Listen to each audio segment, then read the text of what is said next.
नमस्कार, हमर छत्तीसगढ़ में आपका स्वागत है। मैं हूं आपके साथ भावना त्रिपाठी। रुक करेंगे प्रदेश की तमाम बड़ी खबरों की ओर। पंखाजुर के गांवों के ग्रामीण इन दिनों बदहाल सड़क पर सफर करने को मजबूर हैं। ये सड़क इतनी खस्ता हाल हो चुकी है कि बारिश के दिनों में तो इस सड़क का सफर जानलेवा हो जाता है, लेकिन शासन और प्रशासन है कि ध्यान देने को ही तैयार नहीं है। देखिए हमारी ये रिपोर्ट।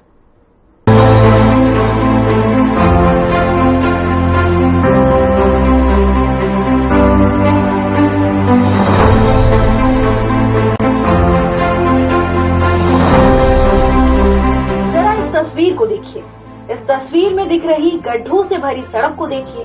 कहने को तो ये सड़क 4 गांवों को घोरा गांव मुख्य से जोड़ती है, लेकिन ये सड़क खुद बदहाली की मार झेल रही है। जनप्रतिनिधि बदले, विधायक, मंत्री बदले, सरकार भी बदल गई, लेकिन अगर कुछ नहीं बदली तो इस सड़क की बदहाल तक ही। ये बदहाल सड़क है पंखाजुर की, जहाँ गाँव रेगा डंडी, गाँव घोड़ा गाँव छोटे पड़ा, मन्नूपारा समेत आसपास के गांव के बच्चे इसी रास्ते से जाने को मजबूर हैं। स्कूली छात्र तो परेशानियों का सामना करते ही हैं, परिजन भी बच्चों की चिंता में काफी परेशान रहते हैं। बच्चे चोटिल हो जाते हैं, कपड़ों पर तो कीचड़ लगना बारिश के समय में आम हो गया है। तस्वीरें देखकर आप आसानी से अंदाजा लगा सकते हैं राहगीरों और वाहन चालकों को यहाँ से गुजरने में कितनी परेशानी होती होगी। ग्रामीणों का कहना है कि वो सरपंच, सचिव से लेकर ग्राम सभा, शासन से लेकर प्रशासन तक हर किसी से समस्या के समाधान की गुहार लगा चुके हैं, लेकिन उनकी समस्या का समाधान नहीं किया जा रहा है। तो ये जो रास्ता है ये पूरा पानी से लबालब भरा हुआ रहता है, तो आपको जाने में क्या परेशानी होती है स्कूल जाने में?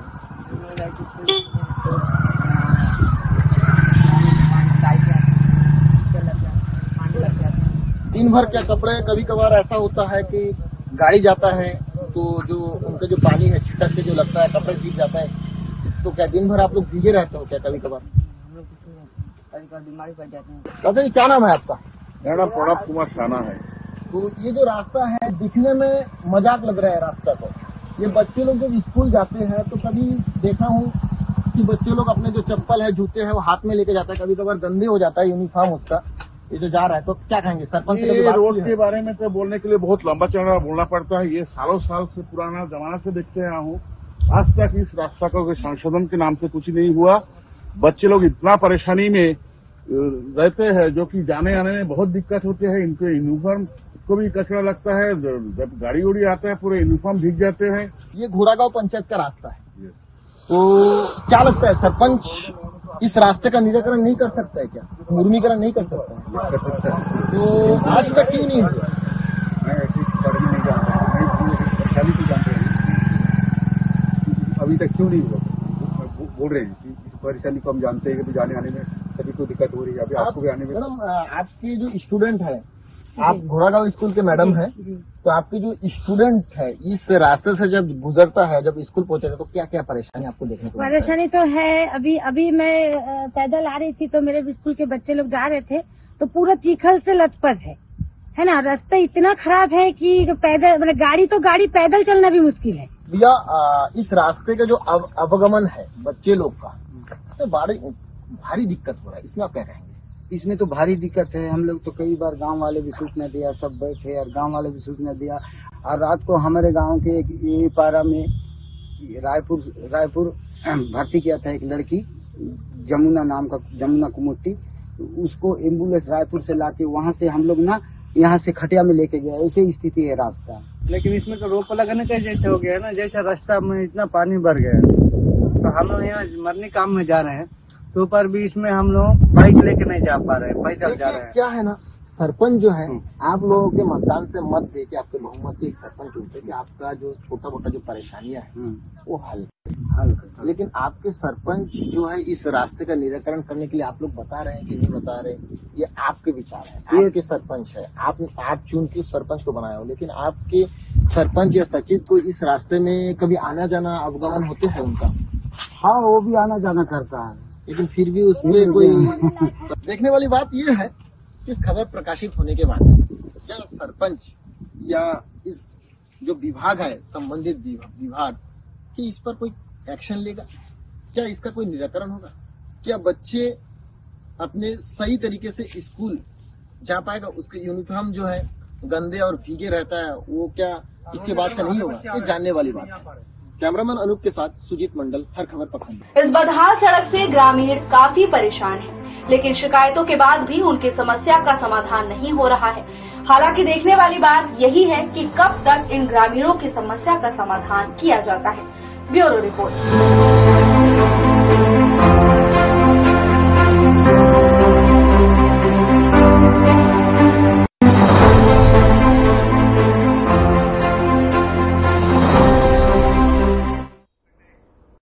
प्रदेश कांग्रेस संचार विभाग अध्यक्ष सुशील आनंद शुक्ला ने कहा कि मोदी सरकार के बजट से गरीब, युवा, किसान, मध्यम वर्ग, नौकरी पेशा, महिला सभी चले गए हैं। इस बजट में रोजगार के लिए, कृषि के लिए, लघु उद्योगों के लिए कुछ भी नहीं है।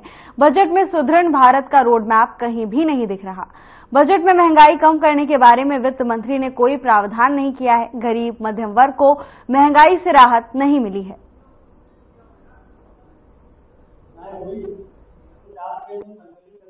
जो आज केंद्र सरकार द्वारा देश का बजट लोकसभा में लाया गया है, बजट देश को निराश करने वाला और मध्यम वर्ग पर बोझ डालने वाला बजट है। बिहार और आंध्र जैसी बैसाखियों के लिए विशेष भार डाला गया है, जिसकी आय 25,000 महीना से 1 रुपए भी ज्यादा है, उसे भी इनकम टैक्स देना होगा। यदि 50,000 रुपए भी महीना कमा रहे हैं तो 5% टैक्स देना होगा। नए टैक्स स्लैब के अनुसार लगभग पूरे निम्न मध्यम आय वर्ग से कर वसूला जाएगा। मोदी का चुनाव में वादा था 4 करोड़ मकान बनाने का, लेकिन बजट में सिर्फ 1 करोड़ मकान के लिए प्रावधान किया गया है। जनता को ठगने का काम शुरू हो गया। महंगाई से राहत देने बजट में कोई उपाय नहीं किया गया है।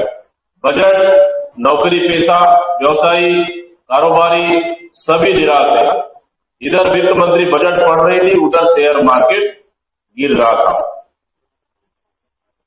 जो 30 लाख नौकरियां केंद्र सरकार के अधीन खाली है, उनको भरने के बारे में बजट में कुछ भी प्रावधान नहीं है। सीनियर सिटीजन और छात्रों तथा मासिक पास धारकों के लिए छूट रेलवे में समाप्त की गई थी, उस बजट में उसको बहाल नहीं किया गया। बजट से किसान और खेती की उपेक्षा की गई है। लघु एवं कुटीर उद्योगों को बढ़ावा देने के लिए बजट में कुछ भी नया नहीं है। अपनी 2 बैसाखियों बिहार और आंध्र प्रदेश के लिए विशेष प्रावधान किया गया है, लेकिन छत्तीसगढ़ जैसे आदिवासी बहुल राज्य की उपेक्षा की गई है। छत्तीसगढ़ की उपेक्षा एक बार फिर से जाहिर हो गया है कि भाजपा के लिए छत्तीसगढ़ का विकास कोई मायने नहीं रखता। चुनाव में डबल इंजन की सरकार के फायदे बताकर वोट लिया था। बजट में डबल इंजन की सरकार ने छत्तीसगढ़ से धोखा किया है। रायपुर से राजनांदगांव होकर हैदराबाद एक्सप्रेस वे जो 2022 में घोषित किया गया था, उसे निरस्त कर दिया गया। इस बजट में कोई नया राजमार्ग छत्तीसगढ़ के लिए नहीं है। इस तरह से अगर ऑल ओवर देखा जाए तो जो बजट आज देश के लिए लोकसभा में प्रस्तुत किया गया है, यह बजट पूरी तरह से निराशाजनक बजट है। गरीब और मध्यम वर्गों के लिए ये बजट नहीं है। ये बजट कुछ राज्यों के लिए विशेष और कुछ उद्योगपतियों के लिए विशेष इस बजट में प्रावधान रखा गया। इस वक्त की बड़ी खबर की ओर करेंगे। जांजगीर चांपा में अवैध अतिक्रमण पर कार्रवाई की गई है। अतिक्रमण पर प्रशासन का बुलडोजर चला है। हाईकोर्ट के आदेश के बाद कार्रवाई की गई है। जिला परिवहन कार्यालय के बाहर अतिक्रमण था, जिसको लेकर लंबे समय से शासकीय भूमि पर कब्जा किया गया था। कच्चे मकान सहित दर्जनों दुकानों को हटाया गया है। राजस्व टीम और पुलिस प्रशासन की संयुक्त कार्रवाई हुई है। इस वक्त की बड़ी खबर जांजगीर चांपा से, जहां अतिक्रमण को लेकर प्रशासन अलर्ट नजर आ रहा है। अवैध अतिक्रमण पर प्रशासन का बुलडोजर चला है। संयुक्त टीम की ओर से कार्रवाई की है। कच्चे मकान सहित दर्जनों दुकानों को हटाया गया है। हाईकोर्ट के आदेश के बाद कार्रवाई की गई। राजस्व टीम और पुलिस प्रशासन की संयुक्त टीम ने अतिक्रमण पर कार्रवाई की है। जांजगीर चांपा में प्रशासन का बुलडोजर चला है। हाईकोर्ट के आदेश के बाद अवैध अतिक्रमण पर कार्रवाई की गई है। संयुक्त टीम की ओर से कार्रवाई की गई, जहां अतिक्रमण पर प्रशासन का बुलडोजर चला है। हाईकोर्ट के आदेश के बाद प्रशासन की ओर से कार्रवाई की गई है। कई कच्चे मकान और दर्जनों दुकानों पर प्रशासन का बुलडोजर चला है।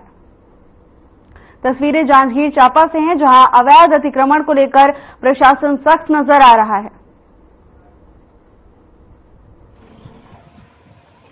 जांजगीर तहसील के ग्राम जरवे में माननीय हाईकोर्ट के आदेश के परिपालन में न्यायालय तहसीलदार के आदेश के अनुसार हमारे तहसीलदार महोदय जांजगीर के नेतृत्व में जितने भी परिवहन ऑफिस है उसके आसपास जितने भी अतिक्रमण हुए हैं वो उसमें 3-4 घर हैं और 4-5 आसपास जितने भी दुकानें लगे हैं उनको अभी तोड़ने की कार्यवाही जारी है।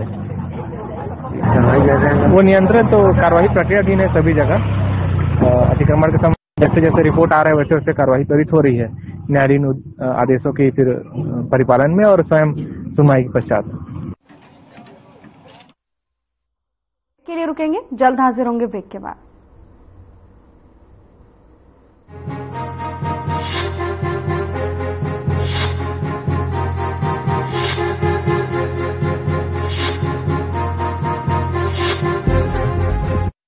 सेवा, सुशासन और विकास का पर्याय मुख्यमंत्री श्री विष्णुदेव साय। कुछ होते हैं जो सौम्यता, सहजता और दूरदर्शिता जैसे गुणों को पाने पूरी जिंदगी बिता देते हैं, और कुछ होते हैं जो खुद में इसका पर्याय बन जाते हैं। ऐसे ही सादगी और सरलता की मूरत है छत्तीसगढ़ के मुख्यमंत्री श्री विष्णुदेव साय, जिन्होंने थोड़े से समय में ही अपने कुशल नेतृत्व से जननायक बनकर उभरे हैं। गांव, गरीब, किसान, युवा, महिला सभी वर्गों के कल्याण के लिए मार्ग प्रशस्त कर विष्णुदेव साय ने हर छत्तीसगढ़ियों के दिल में अपनी जगह बना ली है। और इसकी वजह है मुख्यमंत्री साय जमीन से जुड़े हुए व्यक्ति हैं, जिन्होंने नागरिकों के दुख और दर्द को देखा है। तभी तो सत्ता संभालते ही मुखिया ने गरीब के लिए प्रधानमंत्री आवास योजना के अब तक रुके हुए 18 लाख मकानों के निर्माण का फैसला लिया। 13 लाख किसानों को धान के बकाया 2 साल के बोनस 3,716 करोड़ रुपए का भुगतान किया। प्रदेश के किसानों से प्रति एकड़ 21 क्विंटल धान की खरीदी करने का निर्णय। कृषक उन्नति योजना की शुरुआत, जिसके तहत राज्य के किसानों से 3100 रुपए में प्रति क्विंटल के हिसाब से 144.92 लाख मीट्रिक टन धान खरीदी का रिकॉर्ड कायम हुआ। ये सब फैसले मुख्यमंत्री श्री विष्णुदेव साय ने सिर्फ 1 माह में ही लिया था। 25 साल की उम्र में ही पंच फिर सरपंच बनकर राजनीतिक पारी की शुरुआत करने वाले विष्णुदेव साय ने विधानसभा से लेकर लोकसभा और फिर मुख्यमंत्री बनने तक का सफर तय किया है। ये लंबा सफर ये बतलाता है कि विष्णुदेव साय में 2.5 करोड़ जनमानस की आकांक्षाओं और उम्मीदों पर 100% खरा उतरेंगे और विकास एवं सुशासन की नई गौरव गाथा लिखेंगे।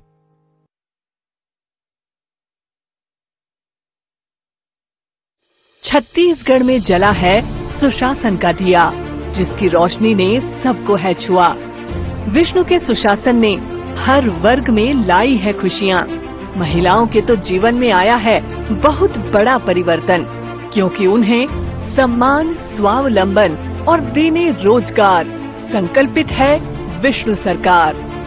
नारी शक्ति के जीवन को खुशहाली बनाने विष्णु सरकार करने जा रही है एक और अतुलनीय योजना की शुरुआत, महतारी सदन योजना। महतारी वंदन योजना की तर्ज पर महिलाओं को समर्पित इस योजना से ग्रामीण क्षेत्र की महिलाओं की बढ़ेगी आय, बनेंगी और भी आत्मनिर्भर। आय बनेंगी और भी आत्मनिर्भर। इस योजना के तहत छत्तीसगढ़ सरकार प्रत्येक ग्राम पंचायतों में बनाने जा रही महतारी सदन, जहां स्व सहायता समूह की महिलाएं अपनी सामूहिक गतिविधियों का निर्बाध रूप से संचालन कर सकेंगी। 2507 वर्ग फुट में बनने वाले इस सदन में कमरा, दुकान। 2507 वर्ग फुट में बनने वाले इस सदन में कमरा, दुकान, हॉल, स्टोर रूम, किचन और शौचालय जैसी सुविधा होगी, जहां महिलाएं अपना प्रशिक्षण, बैठक, उत्पाद का निर्माण और विपणन कर सकेंगी। अब तक गांवों में ऐसी व्यवस्था नहीं होने के कारण समूह की महिलाओं को समस्याओं का सामना करना पड़ता था और आय भी सीमाओं में बंध के रह गया है। पर महतारी सदन के खुलने से महिलाएं होंगी और भी सक्षम और उनकी आजीविका साधन में होगी उत्तरोत्तर प्रगति। मातृशक्ति का संवरेगा जीवन जब प्रदेश में खुलेंगे महतारी सदन। नारी अब नहीं कहलाती अबला या फिर बेचारी। नारी, उसके सामने अब नहीं है कोई लाचारी। कदम से कदम मिलाकर परिवार और समाज में मातृशक्ति निभा रही है बराबर की हिस्सेदारी, क्योंकि छत्तीसगढ़ में विष्णु के राज में पूजी जा रही है महतारी। जी हाँ, मातृशक्ति को मजबूत और आत्मनिर्भर बनाने छत्तीसगढ़ में राज्य सरकार ने शुरू किया है महतारी वंदन योजना की शुरुआत, जिससे आने वाले युगों युगों तक लहराएगा नारी शक्ति का परचम और दिखेगा स्वावलंबन और आत्मनिर्भरता का दम। इस योजना के तहत पात्र सभी विवाहित महिलाओं को मिल रही है 1000 रुपए प्रति माह की वित्तीय सहायता, जिसका उपयोग स्वयं के लिए, परिवार की जरूरतों के लिए कर मातृशक्ति जिम्मेदारी में निभा रही है बराबर की हिस्सेदारी। छत्तीसगढ़ की माताएं अब नहीं किसी पर निर्भर, क्योंकि विष्णु राज में बन रही हैं वो आत्मनिर्भर। जैसे विष्णु देसाई मुख्यमंत्री बन के ऐसे जैसे हमारे फॉर्म भरे से महतारी वंदन योजना के लाभ मिली बोले रही से वादा ला तुरंत पूरा करीन है और एक से हमरा बहुत फायदा होते। हर चीज पुरुष के आश्रित रहते हुए हमार काम नहीं होत रही से आज हमारे पास पैसा आते हम बहुत खुश हैं। विष्णु देसाई 1000 हर महीना दे थे, उकर से मैं बहुत खुश हूँ और इसने मिलते रहा है। मोला महतारी वंदन योजना में फायदा मिले से जेमा मैं मुख्यमंत्री विष्णु देसाई ला बहुत बहुत आभारी व्यक्त करत हूँ। महतारी वंदन योजना के लाभ पात हूँ, जिसमें 70 लाख महिला में मैं भी एक महिला हूँ। मोला भी हर माह 1 से 5 तक के बीच में वो खाता में 1000 पैसा आ जाते। प्रधानमंत्री और मुख्यमंत्री जी ला बहुत बहुत आभार व्यक्त करत हूँ। Hey mom, hey, listen.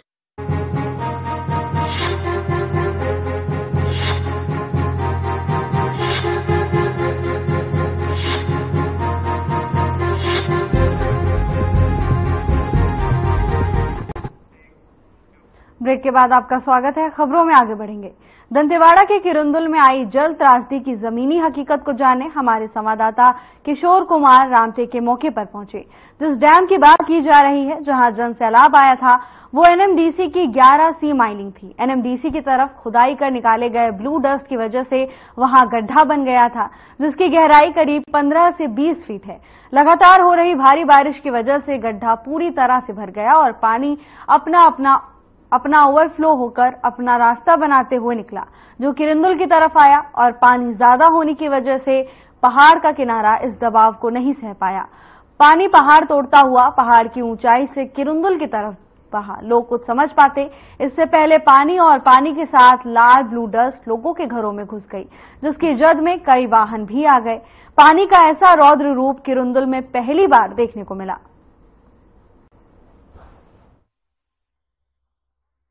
खबर दंतेवाड़ा से है, जहां खुदाई की वजह से जनसैलाब आ गया, जिसके कारण लाल ब्लू डस्ट लोगों के घरों में घुस गया, जिसके कारण कई वाहन खराब हो गए, तो वहीं लोगों को भारी परेशानी का सामना करना पड़ा। किरंदुल में आए जनसैलाब के कारण लोगों को भारी परेशानियों से जूझना पड़ा, जिसका जायजा लेने के लिए हमारे संवाददाता भी मौके पर पहुंचे। पानी के बहाव के साथ लाल ब्लू डस्ट लोगों के घरों तक पहुंच गई, जिसके कारण लोगों को काफी नुकसान हुआ है। कई वाहन इसकी जद में आ गए।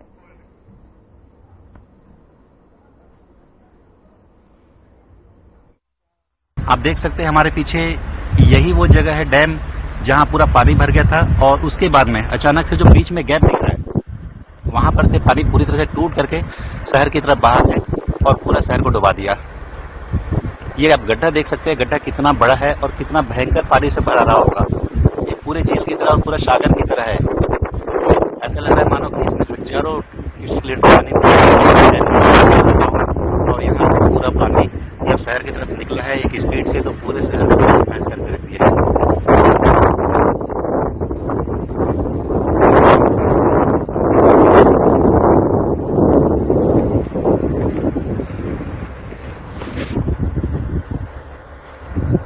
अभी भी ये पानी देखिए बह रहा है। इसी तरह से पानी बहुत ही तेज बहाव से गया था और ये पूरा रास्ता कटा हुआ है पानी का। पानी कटाव दिख रहा है साफ साफ।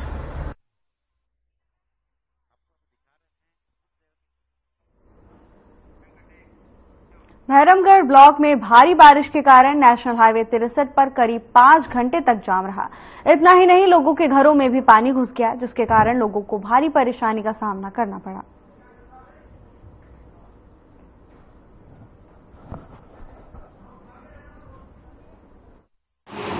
पिछले 24 घंटे से लगातार मूसलाधार बारिश हो रही है। बारिश की वजह से जनजीवन पे बहुत घर प्रभाव पड़ा है। भैरमगढ़ नगर पंचायत के अंतर्गत में वहां पर बहुत ज्यादा बाढ़ की वजह से कुछ जो पुराने नए बस स्टैंड के पास में मकान भी ध्वस्त हुए हैं और बहुत से लोगों को वहां से विस्थापित करके सुरक्षित जगहों में ले जाया गया है। मैं शासन से मांग करूंगा कि जो भी मकान ध्वस्त हुए हैं उनका मुआवजा उन्हें दे और उन्हें सुरक्षित रखने की सुरक्षित जगह पहुंचाने का काम करें। और साथ ही मैं लोगों से भी अपील करूंगा कि भारी बारिश को देखते हुए वे सतर्क रहें, सुरक्षित रहें, ये मैं उनसे कहना चाहता हूँ। लोगों विरोधियों क्या देखिए, मैं पिछले दिनों मेरे जिला पंचायत के अध्यक्ष शंकर पुड़ियम के छोटे भाई का देहांत हो गया था और उसमें मुझे शामिल होना था। वे मेरे पार्टी के साथ साथ मेरे परिवार के सदस्य भी हैं, तो इसलिए बाढ़ में मैं फंसा हुआ था। लेकिन बहुत कम पानी, बहुत ज्यादा पानी भी नहीं था और ट्रैक्टर आसानी से पार हो सकता था, तो मैंने ट्रैक्टर से वहां से पार कर मैं अंतिम संस्कार में सम्मिलित हुआ हूं। अब सोचने वाले लोग बहुत अपने अपने तरीके से बहुत सारा चीजों सोचते हैं, मैं उस पर नहीं जाता। जो मुझे उचित लगा वो मैंने किया। बस मैं लोगों से कहना चाहता हूं, भारी मूसलाधार बारिश हो रहा है और प्रशासन ने और अलर्ट भी जारी किया है, तो सभी लोग अपने घर में रहें और सुरक्षित रहें और सतर्क रहें। और कोई भी ऐसा कुछ लगता है जनजीवन हानि होता है या बहुत और कुछ नुकसान होने की आशंका है, तो समय रहते प्रशासन को या मुझे इसका अवगत कराएं। आपके पास अभी जब आपका घर ढह गया है, शासन प्रशासन और यहाँ के कोई जनप्रतिनिधि आपके पास आए हैं? कोई नहीं आया मेरे पास। आपका घर हमने देखा है, अभी काफी नुकसान हुआ है आपको, और आप क्या शासन से क्या चाह रही है? शासन हमारा कुछ मदद नहीं कर रहा है, तो क्या शासन चाहे? हमारा पब्लिक के कुछ मदद नहीं कर। हमारा बेटी दोनों को जिंदगी के पढ़ाई थे, पूरा रिजल्ट से लेके राशन कार्ड, आधार कार्ड पूरा बह गया, कुछ नहीं है। तो जितना सामान पूरा मेरा घर के अंदर ही रह गए। तो शासन हम लोग को मदद करने आते ही नहीं है कोई चीज के लिए। नहीं, पुलिया नाला बनाता है, इतना बड़ा है, नाला बनाने के नाम नहीं लेते हैं यहाँ। इसकी शिकायत आप नगर पंचायत अध्यक्ष सुषमती माझी के पास लेकर गए हुए थे पिछले वर्ष, तो इसका निराकरण क्यों नहीं किया गया? नाली निर्माण जब हुआ, मैं सुषमती माझी के पास नहीं गई थी, लेकिन लोकसभा जो लगा था उसमें 2 बार एप्लीकेशन लिख के दिए, लेकिन ये नाला के लिए कोई निर्णय नहीं लिए गए हैं अभी तक। आप प्रशासन से क्या मदद चाह रही है आपके घर बह जाने के बाद?